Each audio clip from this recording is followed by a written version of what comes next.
menebar solusi pada sesama. Selama menjalani studi di Belanda, seperti karakter sejak masa sekolah dulu, Ustadz Haris Muda selalu totalitas dan serius dalam hal belajar. Beliau benar-benar memanfaatkan kesempatan belajar di dunia teknologi dalam rangka pesawat terbang.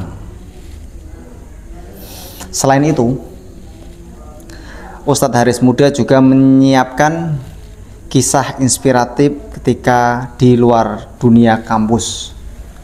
Semua itu berkat sisi keinovasian beliau yang senantiasa menyertai dalam melakukan sebagai tindakan yang tidak umum terfikirkan oleh banyak manusia. Selain memiliki daya cipta yang tinggi, Ustadz Haris juga selalu tergerak untuk menjadi seorang problem solver. Kolaborasi dari kedua sisi tersebut membentuk beliau menjadi sosok yang berguna untuk orang di sekitar dengan hal-hal unik, misalnya saja masalah komunikasi para mahasiswa Indonesia di Belanda dengan keluarganya di tanah air. Selama di sana, beliau dan teman-teman memang menggunakan fasilitas telepon atau alat komunikasi yang dikelola pihak kampus untuk menelpon. Kala itu masih memanfaatkan telepon yang cara penggunanya dengan memasukkan sebuah kartu ke dalam lubang pada telepon. Kartu tersebut berisi semacam pulsa sesuai nominal yang dibeli.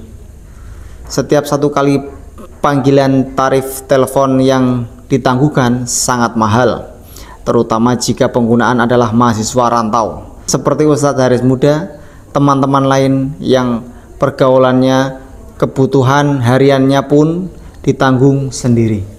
Padahal uang bulanan untuk bekal mereka selama di Belanda pun tidak banyak. Kebutuhan untuk makan, sewa tempat tinggal, biaya beli buku-buku, ini semua tidak dapat dihindari. Uang bulanan yang diterima tentu akan lebih diprioritaskan untuk kebutuhan yang lebih pokok ini. Melihat situasi tersebut, Ustadz Haris Muda pun mulai memutar otak. Beliau berusaha mencari solusi dari masalah yang dihadapi bersama teman-teman beliau. Kemudian terpikirlah beliau pada satu hal, yakni alat untuk menelepon itu sendiri. Ustadz Haris Muda pun mulai mencari berbagai cara hingga akhirnya menemukan satu solusi agar menelepon dengan biaya lebih murah. Setelah itu, syukurlah teman-teman beliau mampu mendapat fasilitas untuk memberi kabar kepada saudara dan keluarganya di tanah air dengan sangat leluasa, tanpa khawatir biaya yang dikeluarkan akan membengkak seperti biasanya. Kisah kedua dari Ustadz Haris sebagai problem solver, yaitu ketika beliau selalu membantu penyediaan kebutuhan sehari-hari saat di penginapan. Beliau begitu memperhatikan kondisi teman-temannya. Misalnya, beliau sering bertanya kepada teman-temannya ketika ingin memberi sesuatu. Bila teman-temannya sudah menyebut membutuhkan barang A, maka Ustadz Haris Muda yang akan membantu mencarikannya.